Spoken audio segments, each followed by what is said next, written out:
প্ৰিয় দৰ্শক, আজি এটা নতুন ৰেচিপি লৈ আনিছোঁ ভেদাইলতাৰ লগত মাছৰ ঝোল।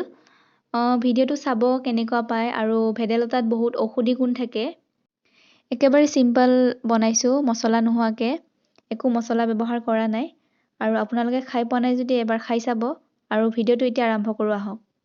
প্ৰথমতে মই ইয়াতে ভেদাইলতাখিনি মিক্সিত গ্ৰাইণ্ড কৰি লৈছোঁ।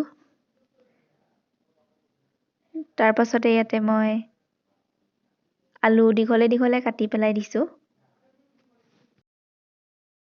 অলপমান পানীও লগতে দি দিছোঁ।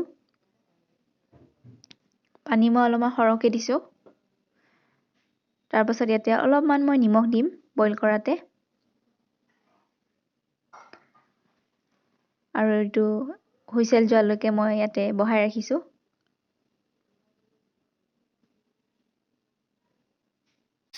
কুকাৰত মই 2টা হুইচেল যাবলৈ দিছোঁ।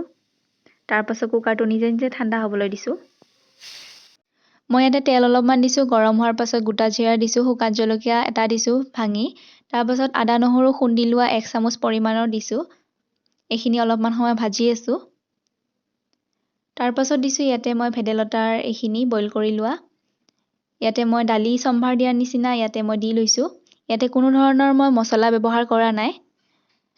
আপোনালোকে নিমখৰ সোৱাদটো নিজৰ পৰিমাণ অনুসৰি দি ল'ব। ইয়াতে মই হালধিও ব্যৱহাৰ কৰা নাই। আপোনালোকে বিচাৰে যদি হালধি ব্যৱহাৰ কৰিব পাৰে। এইখিনি উতলি থাকোঁতে মই মাছখিনি দি দিছোঁ আৰু উতলিবলৈ দিছোঁ এইখিনি। জুইৰ ফ্লেমটো মই ল' ৰাখিছোঁ।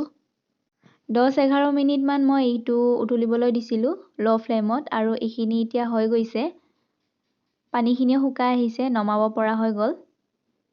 ভিডিঅ'টো চাই কেনেকুৱা পালে কমেণ্টত জনাবলৈ নাপাহৰিব। লগতে লাইক কৰি দিব, শ্বেয়াৰ কৰি দিব আৰু ছাবস্ক্ৰাইব কৰি দিব যদিহে মোৰ চেনেলত আপুনি নতুন হয়। আৰু কাষত থকা বেল আইকনটো দবাই দিব যাতে মোৰ আহিবলগীয়া নতুন নতুন ভিডিঅ'বোৰ আপোনালোকে পাই থাকে। তেন্তে আজিলৈ আহিছোঁ, আকৌ এটা নতুন ভিডিঅ'ৰ সৈতে লগ পাম। ধন্যবাদ।